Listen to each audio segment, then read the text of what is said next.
back. This is the Massive and Passive Income Show. I'm Jason. And I'm Colter, and we're going to talk about how somebody new in real estate or somebody that wants to be in real estate can get started in a variety of different ways. And we've referenced these as being newbies, and it's okay to be a newbie. Yeah, definitely. Right? Everybody's got their first day. Yeah, You know?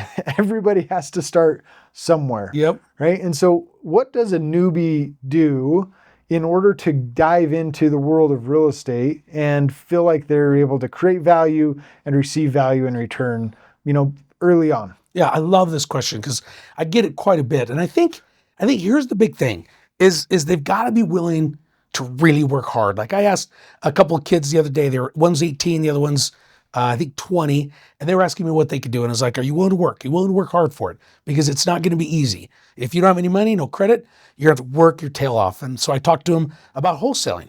I talked to them like, look, you're going to have to know the market. You're going to have to walk properties. You're going to have to just dig in deep and learn as much as you can, watch some wholesaling classes, whatever it is, get as much as you can, know the market the best you can, and then start making offers on deals. Because I said, me as an investor and other investors that I know, we're always looking for deals.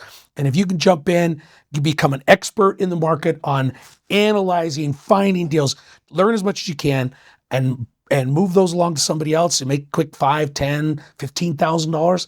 That's a really easy way to jump into real estate. Yeah. I shouldn't say easy. It's a really effective way of getting into real estate if you don't have any money, you don't have any credit, and you're brand new. And there's a path of getting there too, right? Yeah. Like you've talked about, you need to get educated, you need to understand the market, you need to walk a lot of properties, you need to make offers, you need to put something under contract.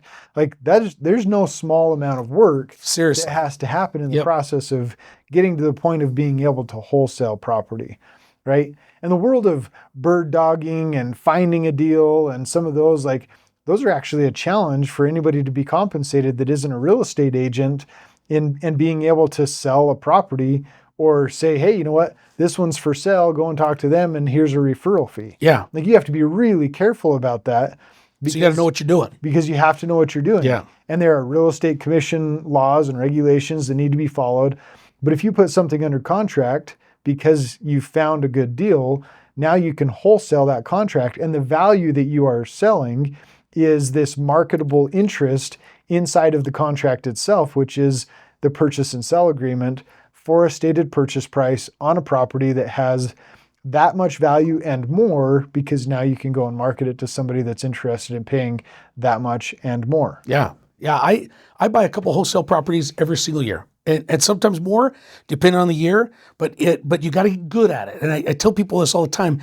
If you just start grabbing any deal that you can find on the MLS and start pitching them to people, if you haven't done the homework and they're not a very good deal and say, hey, what do you think of this? I'll go put it under contract and then you can buy the contract from me. You've got to, that's not a wholesale. That's just going out, finding some deals and whatever else. So you really need to make sure you're adding value because you're selling the value of what you know, the work you've done, and then you're selling that value to somebody else that may not have the time to go out and research and find it and put an offer in.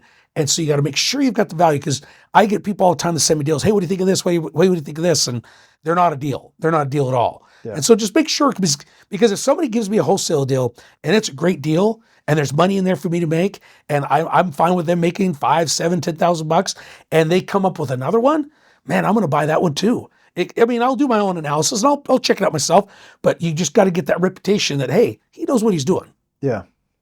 Well, and once we get that reputation, once a person gets that reputation of they're going to put the work in, they're going to, make something happen. Yeah. Right. Is you have to be able to create a certain level of value in order for somebody to exchange their value for you. Yeah. To you. Right. And so it means developing expertise, means hustling, and you got to put in the work. Work hard. It just comes down to you got to do the work. Yes. And so no matter how new you are, like just be ready to put in the work and intelligently get there, because you take steps of trying to learn, but you got to do the task, do the work. And we've got another episode, it's called House Hacking. And there's some great ideas in there on brand new people and how to get into rental properties. So make sure you listen to that one too, because we explain a lot on new people, because everybody's got their first day, right? I had somebody make fun of me because my gloves were brand new, and I'm like, even gloves have a first day at work. They can't always look like you. So listen to that one. That'll give you some good ideas too. So Yeah, absolutely. Cool. Well, there you go. For newbies, here's some of the things. Dive in, go make it happen. yep.